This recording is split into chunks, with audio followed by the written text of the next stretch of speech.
you need to surround yourself with really, really great people. And I noticed that, like, and I think writing the book, Capture the Culture, and reflecting back on the book, I noticed that my dad showed me the foundation of leadership without, I think, ever knowing that. And what I mean by that is that, early on, I would be a young girl, say a teenager, and it would be my day to work with dad on the farm. And it would be 5:30 in the morning and it would be dark. And I would hear his heavy footsteps walking down the hallway to come wake me up before he knocked on the door. And so I'm kind of, half awake and he knocks on the door. And instead of saying, it's time to get up, it's time to do farm chores, he would say, do you want to help, Dad? Right? Think about that.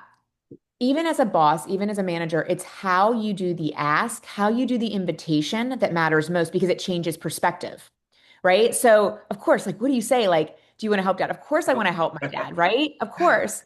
And so he took it even a step further. So, when we would go down to the barn, still dark, still cold, we would walk into the barn and he'd turn on the lights and he'd go to the radio and he'd put the oldies station on.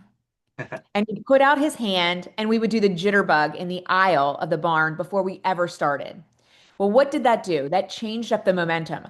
I was tired, half asleep.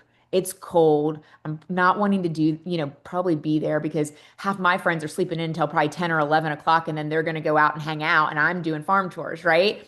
But he changed up the momentum by putting out his hand and doing a dance. I was laughing, I was smiling, I was having a good time, and my mind shift changed, right? I'm excited now and I'm energized to do the work.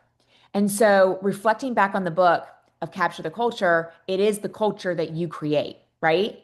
You can change the pathway of your team. You can change the mindset of your customer by creating an environment of invitation and joy, which obviously creates such a good culture. And so that's what kind of my book is about. And I give a lot of great tips along the way of how to create that culture.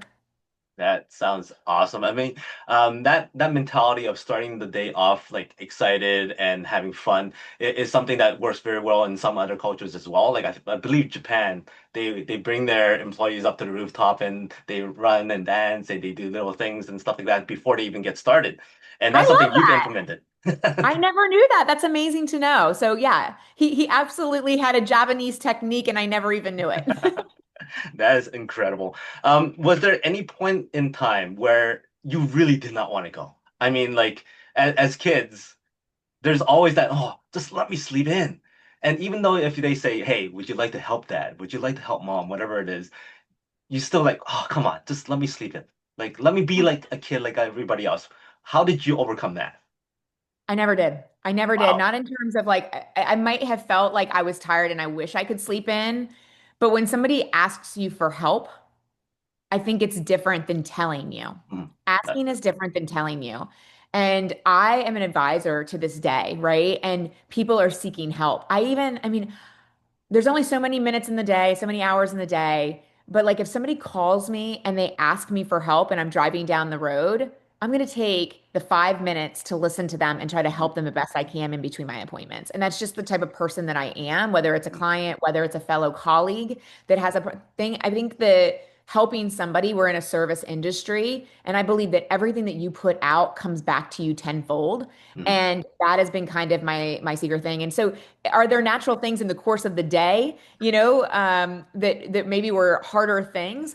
Yes, yes. But he continued to infuse a sense of joy or a sense of fun in the work, which even like, as simple things as though, he would maybe see your the shift, right? Maybe you're getting a little bit tired or maybe it's like not a fun task to do. And he'd be like, all right, $10 over here. How much do you think this cow weighs? Or, let's see how good you are. And then all of a sudden I'm like, oh, I want $10. I was a young kid or whatever. I wanted to make some money.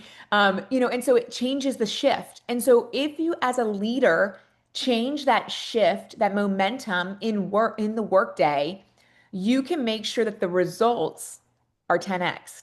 And I think that's really, really important. But you've got, as a leader, you have to open up your eyes. Mhm. You have to see what's going on around you. And I think a lot of leaders are in a tunnel and they have blinders on and they're not looking at their people.